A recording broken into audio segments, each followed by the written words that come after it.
ಜನನಾಯಗನ್ ಇದು ವಿನೋದ್ ಅವರು ಡೈರೆಕ್ಟ್ ಮಾಡಿರುವಂತಹ ಸಿನಿಮಾ.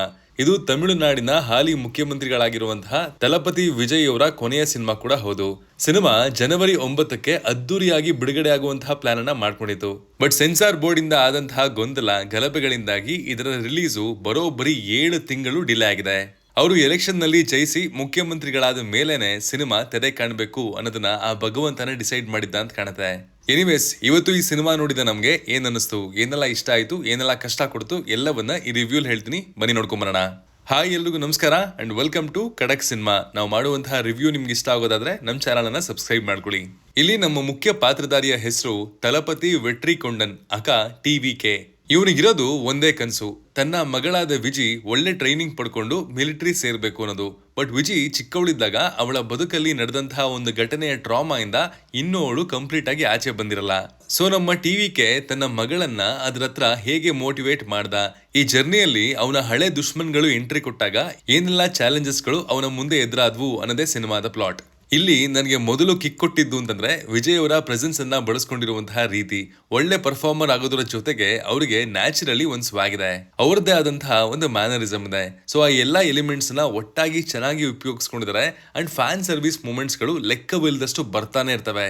ಆ ಪ್ಯಾಕೆಡ್ ಥಿಯೇಟರ್ ಅಲ್ಲಿ ಇದನ್ನ ನೋಡುವಾಗ ಆ ಅನುಭವ ಒಂದು ಪಟ್ಟು ಎನ್ಹಾನ್ಸ್ ಆಗುತ್ತೆ ಅಂತಾನೆ ಹೇಳ್ತೀನಿ. ವಿಜಯ್ ಅವರ ಫ್ಯಾನ್ಸ್ ಏನನ್ನ ಕೇಳ್ತಾರೆ, ವಿಜಯ್ ಅವರ ಸ್ಟ್ರೆಂತ್ಸ್ ಏನು, ಹೀಗೆ ಹಲವು ಫ್ಯಾಕ್ಟರ್ಸ್ ನ ವಿನೋದ್ ಅವರು ಚೆನ್ನಾಗಿ ಅರ್ಥ ಮಾಡ್ಕೊಂಡು ಆ ಎಲಿಮೆಂಟ್ಸ್ ನ ಫ್ಯಾನ್ ಸರ್ವಿಸ್ಗೋಸ್ಕರ ಬಳಸ್ಕೊಂಡಿದ್ದಾರೆ. ಅಂಡ್ ಆ ತರದ ಸೀಕ್ವೆನ್ಸಸ್ ಮತ್ತೆ ಮತ್ತೆ ಬರೋ ತರನೇ ಕಥೆಯನ್ನ ಸ್ಟಿಚ್ ಕೂಡ ಮಾಡಿದ್ದಾರೆ ಅಂತ ಹೇಳ್ಬೋದು. ತಲಪತಿ ಕಚೇರಿ ಎಂಬ ಹಾಡಿನಲ್ಲಂತೂ ಅವರ ಎನರ್ಜಿ ಸಕ್ಕದಾಗಿತ್ತು. ಇರೋ ಬರೋ ಎನರ್ಜಿನೆಲ್ಲ ಯುಟಿಲೈಸ್ ಮಾಡ್ಕೊಂಡಿದ್ದಾರೆ. ಅಂಡ್ ಈ ಸಾಂಗು ಸಿನಿಮಾದ ದೊಡ್ಡ ಹೈಲೈಟ್ ಕೂಡ ಹೌದು. ಇಲ್ಲಿ ವಿಜಯ್ ಅವರು ಅರ್ಧ ಸಿನಿಮಾನ ಕ್ಯಾರಿ ಮಾಡ್ತಾ ಇದ್ರೆ, ಇನ್ನು ಉಳಿದ ಪಾರ್ಟ್ಸ್ ನಲ್ಲಿ ಬೆಂಕಿ ಹಚ್ಚಿರೋದು ಅನಿರುದ್ಧ್ ಅವರ ಬ್ಯಾಕ್ ಗ್ರೌಂಡ್ ಸ್ಕೋರ್. ಸಾಕಷ್ಟು ಕಡೆ ಡಲ್ ಸೀನ್ಸ್ ಗಳನ್ನ ಏನಪ್ಪಾ ಕತೆ ಸ್ಟಕ್ ಆಗಿದೆಯಲ್ಲ ಅನ್ನುವಂತಹ ಮೂಮೆಂಟ್ಸ್ ನಲ್ಲಿ ಅನಿರುದ್ಧ್ ಅವರ ಸ್ಕೋರು ಸಿನಿಮಾನ ಬೇರಬಲ್ ಮಾಡಿದೆ ಅಂತ ಹೇಳ್ತೀನಿ. ಇನ್ನು ಇಲ್ಲಿನ ಆಕ್ಷನ್ ಆಗ್ಲಿ, ಕೆಲವೊಂದು ಕೌಂಟರ್ಸ್ ಆಗ್ಲಿ ವಿಜಯ್ ಅವರ ಝೋನ್ ಅಲ್ಲೇ ಇತ್ತು. ಅಂಡ್ ಅದೆಲ್ಲ ಚೆನ್ನಾಗಿ ಲ್ಯಾಂಡ್ ಆಯ್ತು ಅಂತ ಹೇಳ್ಬೋದು. ಇನ್ನು KVN ಪ್ರೊಡಕ್ಷನ್ಸ್ ಅವರ ಪ್ರಾಡಕ್ಟ್ ಆದಂತಹ ಈ ಸಿನಿಮಾ ವಿಜುವಲಿ ಸಿಕ್ಕಾಪಟ್ಟೆ ಗ್ರ್ಯಾಂಡ್ ಆಗಿದೆ. ಪೋರ್ಟ್ ನಲ್ಲಿ ಬರುವಂತಹ action scenes, fire fight scene, ಹೀಗೆ ದೊಡ್ಡ ಸ್ಕೇಲ್ ನಲ್ಲೇ ಸಿನಿಮಾ ಮೂಡ್ ಬಂದಿದೆ ಅಂತ ಹೇಳ್ಬೋದು. ಸಿನಿಮಾದ ಮೊದಲನೇ ಅರ್ಧ ತೀರಾ ವೇಗವಾಗಿ ಸಾಗುತ್ತೆ. ಕಥೆಯಲ್ಲಿ ಬರುವಂತಹ ಪಾತ್ರಗಳನ್ನ ನಮ್ಗೆ ಪರಿಚಯಿಸ್ತಾ ಒಳ್ಳೆ ಪೇಸ್ ನ ಮೇಂಟೈನ್ ಮಾಡ್ತಾರೆ. ಬಟ್ ಸಿನಿಮಾದ ಎರಡನೇ ಅರ್ಧ ಕಂಪ್ಲೀಟ್ಲಿ ಒಂದು ಪೊಲಿಟಿಕಲ್ ಡ್ರಾಮಾ ಅಂತಾನೆ ಹೇಳ್ಬೋದು. ಅಲ್ಲಿದ್ದ ಎಲಿಮೆಂಟ್ಸು ಅಂಡ್ ಅಲ್ಲಿ ಪ್ಲೇಸ್ ಮಾಡಿದಂತಹ ಟಾಕಿ ಪೋರ್ಷನ್ಸ್ ತಮಿಳುನಾಡಿನ ಈ ವರ್ಷದ ಅಸೆಂಬ್ಲಿ ಎಲೆಕ್ಷನ್ಸ್ ನ ದೃಷ್ಟಿಯಲ್ಲಿ ಇಟ್ಕೊಂಡೇ ಮಾಡಿರೋದು ಅನ್ನೋದು ಕ್ಲಿಯರ್ ಆಗಿ ಗೊತ್ತಾಗುತ್ತೆ. ಬಟ್ ಎನಿವೇಸ್, ಸಿನಿಮಾಗೆ A ರೇಟಿಂಗ್ ಯಾಕೆ ಬಂತು ಅನ್ನೋದು ಒಂದು ದೊಡ್ಡ ಮಿಸ್ಟ್ರಿ. ಇನ್ನು ಮೇನ್ ವಿಲನ್ ಆಗಿ ಕಾಣಿಸ್ಕೊಂಡಿರೋದು ಬಾಬಿ ಡಿಯೋಲ್ ಅವರು. ಒಳ್ಳೆ ಪ್ರೆಸೆನ್ಸ್ ಅನ್ನ ತಂದಿದ್ದಾರೆ, ಆದ್ರೆ ಅವರ ಪಾತ್ರವನ್ನ ಇನ್ನಷ್ಟು ಲಾಜಿಕಲಿ ಬ್ಯಾಲೆನ್ಸ್ಡ್ ಆಗಿ ಇಡಬಹುದಿತ್ತು. ಬಟ್ ಇದ್ದಷ್ಟು ಟೈಮು ತಮ್ಮ ರಗಡ್ ಪ್ರೆಸೆನ್ಸ್ ನ ಮೇಂಟೈನ್ ಮಾಡ್ತಾರೆ ಅಂತ ಹೇಳ್ಬೋದು. ಮಮಿತಾ ಬೈಜು ಅವರ ಕಡೆಯಿಂದ ಒಳ್ಳೆ ಪರ್ಫಾರ್ಮೆನ್ಸ್ ಬಂದಿದೆ. ವಿಜಯ್ ಅವರನ್ನ ಬಿಟ್ರೆ ಒಂದು ಕಂಪ್ಲೀಟ್ ಕ್ಯಾರೆಕ್ಟರ್ ಆರ್ಕ್ ಅಂತ ಇರೋದು ಇವ್ರ ಪಾತ್ರಕ್ಕೆ ಮಾತ್ರ. ಸೊ ಅದನ್ನ ಚೆನ್ನಾಗಿ ಕ್ಯಾರಿ ಮಾಡಿದ್ದಾರೆ. ಇನ್ನು ಇಲ್ಲಿ ಏನೇನ್ ಬೆಟರ್ ಆಗ್ಬೋದಿತ್ತು ಅಂತ ನೋಡೋದಾದ್ರೆ, ಇಲ್ಲಿನ ಸೂಪರ್ಫಿಷಿಯಲ್ ರೈಟಿಂಗ್, ಇಲ್ಲಿನ ಕತೆ ಹೊಸದಲ್ಲ, ಅದನ್ನ ಹೇಳಿರುವಂತಹ ರೀತಿ ಕೂಡ ಹೊಸದಲ್ಲ. ನಾವು ಈ ಹಿಂದೆನೆ ಎಷ್ಟೋ ಸಲಿ ನೋಡಿರುವಂತಹ ಪಾತ್ರಗಳ ಬರವಣಿಗೆನೆ ಇಲ್ಲೂ ಇದೆ. ಅಲ್ಲಿದ್ದ ಕಾನ್ಫ್ಲಿಕ್ಟ್ಸ್ ಯಾವುದು ಹೊಸದಲ್ಲ.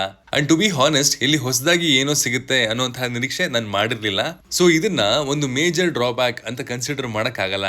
ಇನ್ನು ಪ್ರಾಬ್ಲಮ್ಯಾಟಿಕ್ ಅಂತ ನನಗನ್ಸಿದ್ದು ವಿಜಯ್ ಅವರ ಹಾಗೂ ಪೂಜಾ ಹೆಗಡೆ ಅವರ ಪೇರಿಂಗ್. ಪೂಜಾ ಹೆಗಡೆ ಅವರನ್ನ ಬರೀ ಸಾಂಗ್ಸ್ ಅಂಡ್ ಹೀರೋಗೆ ಎಲಿವೇಶನ್ ಕೊಡೋದಕ್ಕೆ ಅಂತಾನೆ ಬಳಸ್ಕೊಂಡಾಗಿದೆ. ಅಲ್ಲಿ ಒಳ್ಳೆ ರೋಲ್ ಅಂತ ಇಲ್ಲ. ಅವರ ನಡುವಿನ ಕೆಮಿಸ್ಟ್ರಿ ಕೂಡ ಅಲ್ಲಲ್ಲಿ ಫೇಕ್ ಅಂತ ಅನ್ಸೋದಕ್ಕೆ ಶುರುವಾಗುತ್ತೆ. One of the most loved star ನ ಕೊನೆಯ ಸಿನಿಮಾ ಅಂತ ಅಂದ್ಮೇಲೆ ಅಲ್ಲಿ ಖಂಡಿತವಾಗ್ಲೂ ಫ್ಯಾನ್ ಸರ್ವಿಸ್ ಮೂಮೆಂಟ್ಸ್ ಗಳು ತುಂಬಿರ್ತವೆ. ಬಟ್ ಇಡೀ ಸಿನಿಮಾದಲ್ಲಿ ಆ ಹೊಸತನದ ಕೊರತೆ ಕಾಣಿಸ್ತಾ ಇತ್ತು. That could have been better. ಖಡಕ್ ಸಿನಿಮಾದ ಪ್ರಕಾರ ವಿಜಯ್ ಅವರ ಅಭಿಮಾನಿ ನೀವಾಗಿದ್ರೆ ಅಥವಾ ಅವರ ಪ್ರೆಸೆನ್ಸ್ ಅನ್ನ ಎಂಜಾಯ್ ಮಾಡೋರು ನೀವಾಗಿದ್ರೆ ಈ ಸಿನಿಮಾ ನಿಮ್ಗೆ ಇಷ್ಟ ಆಗ್ಬೋದು. But us A neutral audience ಈ ಸಿನಿಮಾ ನೋಡೋದಕ್ಕೆ ಹೋಗ್ತೀನಿ ಅನ್ನೋರು ನೀವಾಗಿದ್ರೆ ಈ ಸಿನಿಮಾ ಒಂದು ಡಿಸೆಂಟ್ ವಾಚ್. ತುಂಬಾ ದೊಡ್ಡದಾಗಿ ಆಫರ್ ಮಾಡುತ್ತೆ ಅನ್ನುವಂತಹ ನಿರೀಕ್ಷೆಗಳನ್ನ ಇಟ್ಕೊಳ್ಳೋದಕ್ಕಿಂತ ಒಂದು ಕಮರ್ಷಿಯಲ್ ಟೆಂಪ್ಲೇಟ್ ಸಿನಿಮಾ ಅಂತ ಅನ್ಕೊಂಡು ಹೋಗೋದು ಒಳ್ಳೆದು. ಇದಾಗಿತ್ತು ಜನನಾಯಗನ್ ಸಿನಿಮಾದ ರಿವ್ಯೂ. ನೀವು ಈ ಸಿನಿಮಾನ ಆಲ್ರೆಡಿ ನೋಡಿದ್ರೆ ನಿಮ್ಗೆ ಹೇಗೆ ಅನಿಸ್ತು ಅನ್ನೋದನ್ನ ಕಮೆಂಟ್ ಮಾಡಿ ತಿಳಿಸಿ. Signing off, Manu.